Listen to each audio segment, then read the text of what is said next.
Nós temos uma memória lá no início do movimento, que foi o momento do grande desapontamento, o momento que a gente vai para a Bíblia, entende profecias, entende santuário, aceita dom profético, começa a se guardar sábado. Isso torna aquilo que é identitário do adventismo, a base de o que é ser adventista.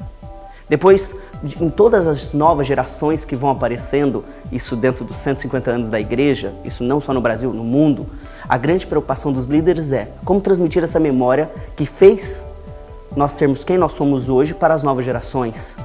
Então sempre tem aquela preocupação, será que os jovens eles não estão deixando de ser adventistas?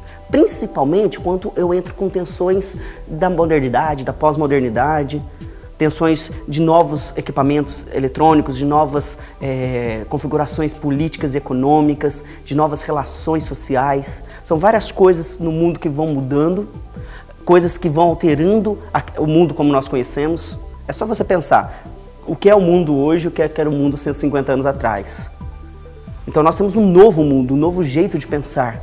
Aí a grande pergunta que os estudos da memória e da transmissão da memória religiosa vão se questionar é: será que o grupo religioso não está perdendo a sua ênfase ao se colocar neste novo mundo? Como que eu, sem perder a minha identidade, eu consigo ir trabalhando e respondendo perguntas que não me foi feita quando eu comecei o movimento religioso? Toda memória, ela é tensionada. Ela nunca é uma memória límpida. Ela nunca é uma memória que não vai ter problemas e conflitos. Eu acho que isso seria o céu, né? É uma memória que não há conflito, que todo mundo concorda com tudo. Então eu sempre tenho tensões e momentos que essa memória ela pende para um lado, ela pende para o outro e sempre há essa tentativa de resgate. Então eu consigo traçar dentro da Revista Adventista várias dessas tensões, vários desses momentos que nós estamos caminhando para um lado, de repente você começa a perder-se uma ênfase, mas a igreja volta. Um desses exemplos que eu encontro é a própria necessidade da igreja de voltar-se à história fundante do grupo. O Halbach, que é esse teórico que eu usei, ele vai falar que a memória, a produção da memória coletiva, a memória do grupo, quanto mais física ela for, mais ela vai ser difícil de ser mudada. Então, um exemplo que ele dá num dos livros dele, por exemplo, é a construção da memória do judeu lá em Jerusalém. Eu tenho toda uma cidade que me representa a memória de quem nós somos, onde eu cheguei. Eu saio de casa, eu olho para o templo, eu olho para tudo que está ali, eu olho para aqueles lugares sagrados e sou relembrado constantemente de que aquela é a minha identidade. Dentro do protestantismo, aí já é uma questão que a gente coloca, a partir do pensamento Halbach, eu já não tenho lugares físicos de adoração. Dentro do cristianismo, principalmente protestante, eu tenho um livro. O livro, ele é bom porque foi a forma como Deus nos trouxe para se comunicar conosco. Foi Ele que escolheu assim. Mas nesse pensamento halbachiano, ele tem uma dificuldade, porque o livro eu preciso sempre ser lembrado. Ele começa a ser mais efêmero porque eu preciso lê-lo todo dia. Por isso que a nossa ênfase como cristãos de que você tem que estudar a Bíblia todos os dias. Porque se você estuda hoje, daqui um ano você volta a estudar, você não é lembrado constantemente da questão. Você sai de casa, você não vê necessariamente uma cultura cristã que te lembre essa sua identidade. Na internet, nesse período de internet, eu tenho ainda mais essa fragmentação, que o Halbach vai chamar de que é a fragmentação dos quadros da memória. Então, se no livro ele já é efêmero e eu tenho que voltar para ele todos os momentos para lembrar da minha identidade, num momento de mídias rápidas, o meme que fez sucesso semana passada, hoje já não faz, uma notícia que todo mundo comenta agora, ou um programa de televisão que é a sensação neste momento, amanhã já não é. Então, a rapidez da velocidade do mundo com mídia, eles nos obriga a cada vez mais relembrarmos da nossa identidade. Então, esse é o grande problema deste mundo com a internet.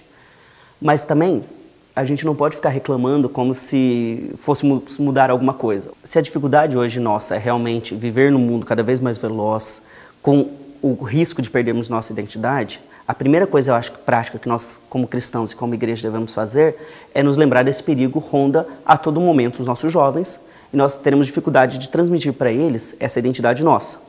Se nós tivermos isso em consciência, e se todos os nossos projetos forem intencionais nesse processo de que é rápido, a coisa cada vez mais, ela não pode ter um hiato muito grande, porque nós podemos perder o time do mundo, então a gente vai também aumentar a nossa velocidade de produção.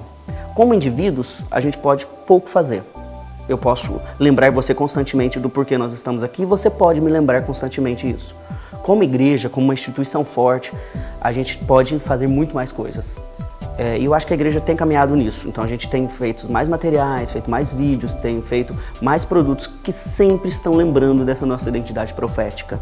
No mundo cada vez mais fragmentado, cada vez, para usar a expressão aí do Zygmunt Bauman, né, cada vez mais líquido, o que nós temos que ter como contracultura, como movimento profético, é sermos cada vez mais sólidos. E a palavra de Deus, ela é sólida. Então, se nós constantemente voltarmos a atenção para os nossos membros, chamarmos ele, e aí a gente não pode ter medo de sempre, que a gente pode ter aquele medo de ser chato. Né? Mas de novo a gente está falando disso? De novo a gente está falando disso. Porque os processos agora são muito rápidos. E se a gente de novo não falar sobre aquilo que realmente é importante, a gente perde foco. Eu acho que a terceira dica mais prática é que a gente perde o foco muitas vezes falando de coisas periféricas. E a gente esquece que, na verdade, os nossos púlpitos devem servir unicamente para mostrar Cristo, sua cruz e porque nós estamos aqui como povo profético, que é para pregar isso. Então, se todo sábado, e isso quase nenhum lugar no mundo tem, quase nenhuma instituição tem, um povo que todo sábado está ali, sedento pela palavra de Deus, nós temos o poder de usar aquele momento físico, que as pessoas realmente estão ali, para fazer identidade nelas, para lembrar constantemente qual é o nosso objetivo, qual é a nossa missão.